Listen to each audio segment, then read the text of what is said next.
네, 저기 박범계 의원님 앞에 계신 분께 마이크 전해드리겠습니다. 박범계 의원으로 한 줄 알았는데. 네, 안녕하세요. 저는 한국원자력연구원에서 근무하고 있는 유용균이라고 합니다. 네, 제가 지금 하고 있는 일은 원자력 분야를 위한 인공지능 기술 연구하면서 또 UST에서 학생들, 인공지능 인력들 양성하는 일을 하고 있습니다. 제가 영상 하면서 저는 오늘 좀 과학기술을 위한 인공지능의 중요성에 대해서 말씀드리고 싶습니다. 지금 R&D에 많은 투자가 이루어지고 있는데 그만큼 성과가 나지 않고 있다는 말을 많이 합니다. 그 이유를 좀 생각해 보면요, 우리가 지식이 쌓여갈수록 이 지식은 점점 복잡해지고 인간의 머리로는 그 위에 뭔가를 새로운 것들도 쌓기가 어려워지고 있습니다. 그런데 이것을 이렇게 압축적으로 우리가 압축해서 그 위에 더 많은 것을 쌓을 수 있도록 해주는 도구가 저는 인공지능이라고 생각합니다. 인공지능이 최근에는 그냥 단순한 이런 문서를 만들어준다든지 서베이 한다든지 이런 도구를 넘어서서 스스로 연구 계획을 세우고 우리가 실험을 수행하고 연구 결과를 정리해서 논문을 정리하는 것까지 사실상 이제 그 전에 인간이 하던 대부분의 과정들을 이제 자동화할 수가 있습니다.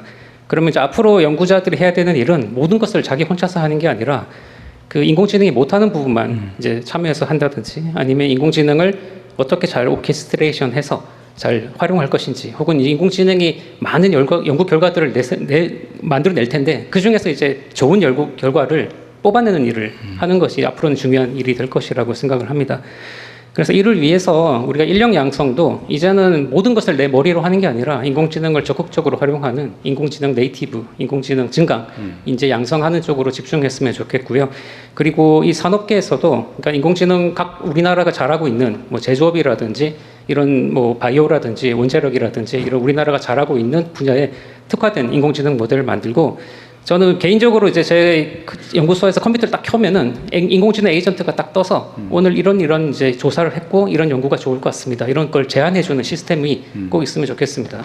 그래서 앞으로 이제 조금 더 저는 바람은 이제 과기부에서 좀 더 공격적으로 우리가 단순히 이제 인공지능을 도구가 아니라 과학기술계 전체의 패러다임을 바꾸는 식으로 우리가 좀 더 공격적으로 목표를 설정하면 좋겠고요. 그게 앞으로 우리나라의 미래를 결정하는 중요한 일이 될 것이라고 생각합니다. 네, 감사합니다. 네, 사실 이번 말씀은 우리가 지금 사실 걱정되는 측면도 하나 있긴 해요. 지금 한 2, 3년 사이에 인공지능 기술이 너무 발전하면서 사실 연구개발 분야의 리서치나 이런 부분들은 옛날로 치면 대학원생 이런 데 시키던 일이 전부 다 인공지능으로 사실 감당하면 엄청나게 많이 커버할 수 있을 것 같아요. 그러면은 정말 뛰어난 소수의 연구자들, 상위 고급 연구자 기획하고 이런 말고 중간 연구자들 자리가 없어지는 거 아니냐, 이런 걱정들도 많이 하죠. 사실은 실제 하죠. 근데 이 문제에 있어서는 저는 그래서 그런 걸 좀 생각해 봐야 되는데, 그 문제 때문에 연구 분야 인공지능 전환을 미루거나 망설이면 안 될 것 같습니다. 좀 안타까운 일이 발생할 수도 있는데, 실제 중간 연구자들 일자리가 사라질 가능성이 많다고 걱정하고, 저도 그런 걱정이 되거든요. 충격으로 다가오지 않을까? 근데 대비하고 그걸 넘어서야 되겠죠, 우리가. 그거에 대한 의견을 한번 어떻게 잡고 있는지 한번 말씀 간단하게 해 주십시오. 네, 지난번에 대소부 때 한번 동일한 말씀을 주셨었고요. AI 시대의 과학 기술 연구란 패러다임이 굉장히 많이 바뀔 거기 때문에 그러면은 이제 연구자들은 어떻게 AI 연구를 해야 하는가, 기존의 주니어들이 하던 연구들을 인공지능이 대체할 텐데 그러면은 연구 기획, 실행, 평가 단계 모든 것들을 인공지능을 가능하게 해서 넣어야 되는 게 아닌가라고 요청을 주셨고, 거기에 대한 어떤 패러다임 변화 준비는 AI 전략위원회에서 과학 AI 분과에서 논의를 하고 있고, 또 요거를 내년에 400억 정도 예산을 잡아서 과학 AI 연구를 하기 위한 사업을 또 별도로 만들어 두었습니다. 그래서 이런 전반적인 과학 연구 개발 단계에서의 완전히 연구하는 방법의 변화, 관련된 여러 가지 제도적인 것들, 도구적인 것들, 그리고 지원하는 이런 부분들, 그리고 필요하면은 연구자들이 새롭게 연구하는 방법에 대한 교육까지를 풀 패키지로 별도 이렇게 소개드리고 관련된 사업이라든가 이런 부분들을 말씀드릴 수 있는 자리를 만들도록 하겠습니다. 그건 정말 중요한 일인 것 같아요. R&D를 위한 R&D, 연구 개발을 위한 인공지능 연구, 그걸 또 학습하는 거, 이게 정말 중요할 것 같습니다. 잘 준비해 주시고요. 네.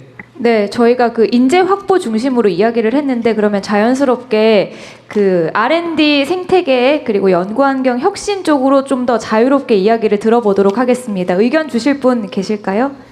네, 여기 제 가까이에 계신 네, 선생님께 마이크 전해드리겠습니다. 예, 기회를 주셔서 감사합니다. 예. 저는 R&D 생태계의 이 선순환 구조의 이 건강하게 만드는 선순환 구조의 가장 큰 문제는 그러니까 산학연의 이 선순환 구조가 잘 돌아가야 된다고 생각하는데요. 특히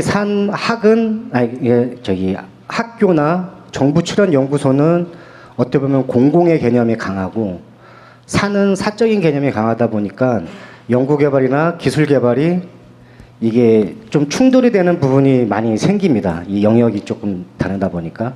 그래서 이 산학연 구조가 건강한 선순환 구조가 되기 위해서는 기업에 있는 연구자들이 학교나 정부 출연원에 겸직이 가능해지는 이런 시스템이 만들어지면은 요 산학연에 대한 건강한 네트워크 시스템 이런 게 잘 돌아가지 않을까라고 생각이 돼서 이런 기업 연구자들의 이런 학교나 정부 출연연에 연결이 될 수 있는 연계가 될 수 있는 이런 겸직이 가능한 이런 시스템이 좀 구축이 되면은 건강한 생태계가 형성되지 않나라는 의견을 네. 드리고 싶습니다. 예. 제가 얼핏 떠올랐는데 연구기관 학교에 산 쪽이 예를 들면 참여하는 거, 예를 들면 회사의 기술 담당 전무가 어디 대덕 연구원 어디에 그 연구에 참여한다, 이거 괜찮을 것 같아요, 그죠? 근데 반대로 국가 연구기관의 주요 연구자가 아까 얘기한 SK 하이닉스의 개발팀 팀장을 겸하는 거, 요거는 또 약간 그럴 것 같아요, 그죠? 그러니까 이게 양면이 있는 것 같습니다. 한번 이건 연구를 한번 해보십시오. 이게 복잡한 얘기일 것 같긴 해요. 네. 부작용이, 저한테 다시 한번 얘기하면, 어쨌든 산 쪽이 학연 쪽으로 이렇게 겸하고 역할을 같이 나누는 거 좋은 것 같은데, 여기 반대로 국가의 지원을 받아가지고 공적 연구를 하는 사람이 개인 돈벌이 하는 기업체 이렇게 하는 그런 문제가 있을 수 있잖아요, 그죠?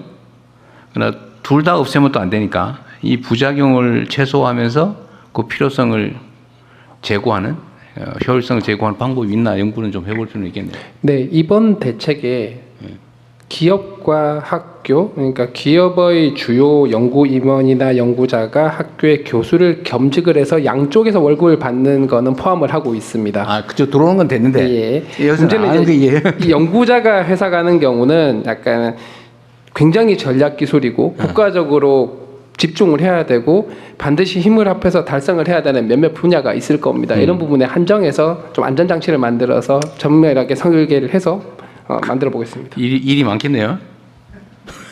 손이 많이 가 있어요. 부총리께서 열심히 해주실 것 같습니다. 네, 다른 분 의견 들어보겠습니다. 아, 그 전에 여기 네. 우리 대학원생 이분 말씀 네, 좀 들어보죠. 박사 과정에 계신 분이라고 알고 있습니다. 아까부터 뭐 할 얘기가 있어서 보이던데 아닌가요? 그냥 열심히 들었는데요. 뭐 발언 기회를 주신 김에